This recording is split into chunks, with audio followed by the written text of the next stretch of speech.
Hello बच्चों, let's see the following question. Question है match the following columns. Column 1 में है पार्ट्स ऑफ ईयर, कॉलम 2 में इसका फीचर्स है। कॉलम 1 में है A labyrinth, B cochlea, C organ of Corti, D vestibular apparatus। Features है coiled part possesses Reisner and basilar membranes. Hair cell containing structures on basilar membrane contains semicircular canals and otolith. 4. Fluid filled consists of bony and membranous labyrinth. तो इस question का पीछे का की concept क्या है? की कॉन्सेप्ट हम यहाँ पे बात कर रहे हैं ह्यूमन ईयर के बारे में। ह्यूमन ईयर में हमारा 3 स्ट्रक्चर्स होते हैं mainly, outer ear, middle ear और inner ear. Outer ear, middle ear और इनर ईयर। सो ईयर का 2 फंक्शंस होते हैं। एक है हियरिंग, जो हम साउंड्स को हियर कर सकते हैं। दूसरा है मेंटेनेंस ऑफ इक्विलिब्रियम, बॉडी का जो है वो बैलेंस बना के रखता है। तो ये दो हमारा ईयर का मेन फंक्शन है। आउटर ईयर में हमारा क्या क्या आता है?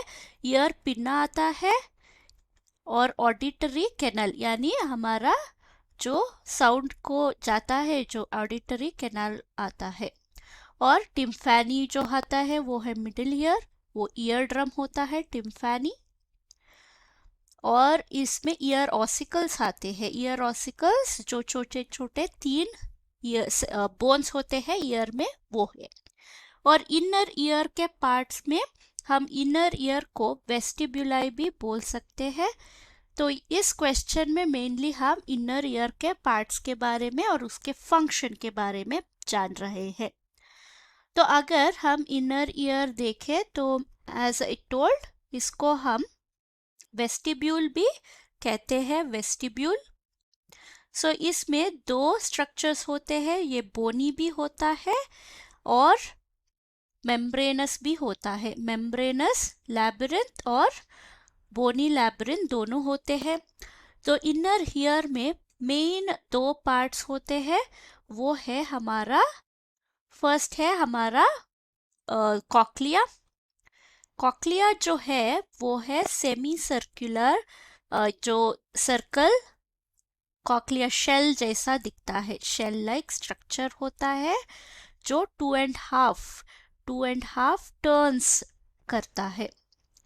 और दूसरा स्ट्रक्चर है हमारा vestibular apparatus। Vestibular apparatus, vestibular apparatus में मेनली हमारा 2 स्ट्रक्चर्स आते हैं। एक है semi circular canals, semi circular canals, और दूसरा है हमारा ओटोलिथ ऑर्गन, ओटोलिथ ऑर्गन।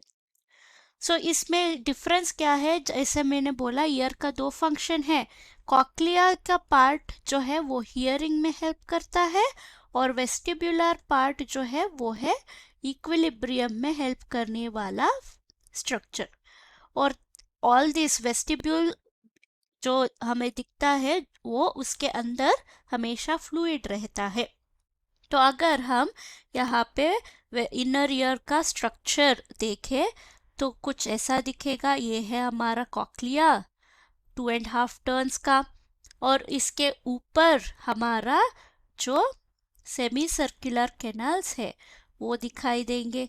हमारे पास 3 सेमी सर्कुलर कैनल्स होंगे और तीनों राइट एंगल्स में है टू ईच अदर, मतलब 90 डिग्रीज पे लोकेटेड होगा। तो यहाँ पे हमारा ओटोलिथ स्ट्रक्चर्स होंगे, वो है सैक्युलस और यूट्रिकुलस। ओके, सैक्युलस और यूट्रिकुलस। अगर हम इस कॉक्लिया, सो यहाँ पे हम बात कर रहे हैं सेमी सर्कुलर कैनल्स, जो इक्विलिब्रियम में मेनली हेल्प करते हैं। ये है दोनों, मैक्युलस और यूट्रिकुलस और सैक्युलस जो है वो ओटोलिथ फैक्टर है। ये है हमारा कॉक्लिया। अगर कॉक्लिया का एक सेक्शन देखे तो अगर मैं एक सेक्शन निकाल के ऐसा हॉरिजॉन्टल सेक्शन देखूं तो इसमें हमें 3 चेम्बर्स मिलेंगे। तीन चेम्बर्स में ऊपर का चेम्बर और नीचे का चेम्बर में एक ही तरीके का फ्लूइड होगा, वो है पेरिलिम्फ।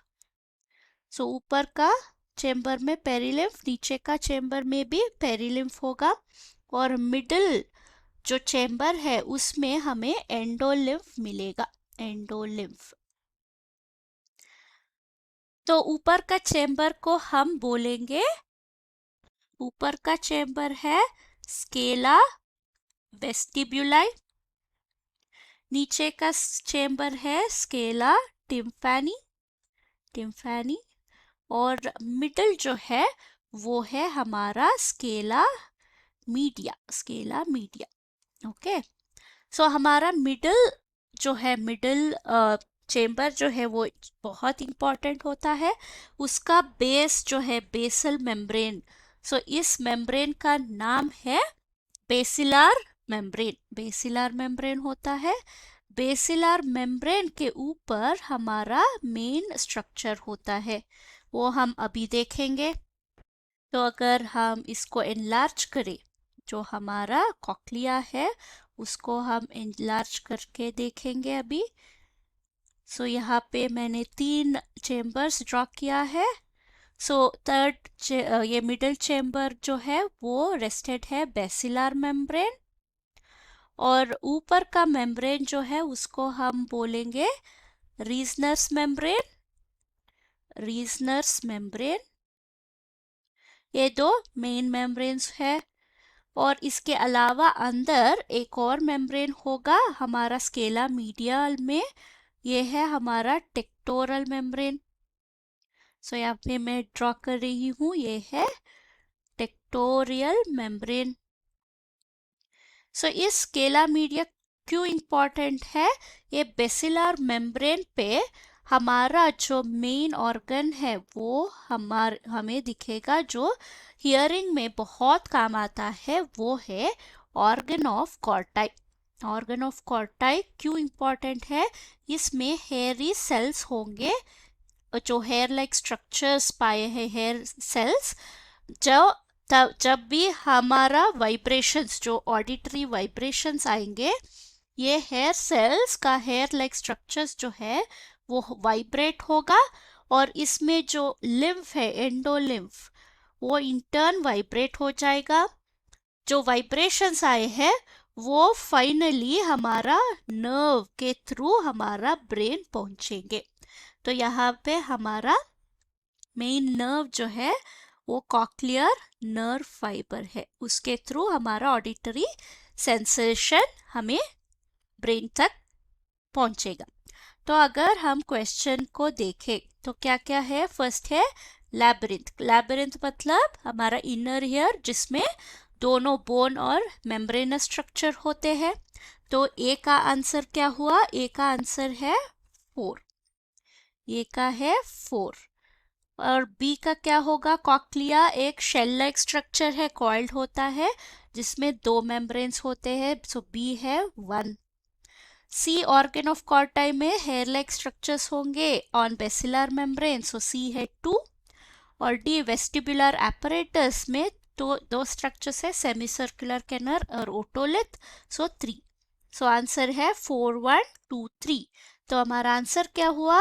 हमारा आंसर है option C. I hope you have understood the concept. Thank you and all the best.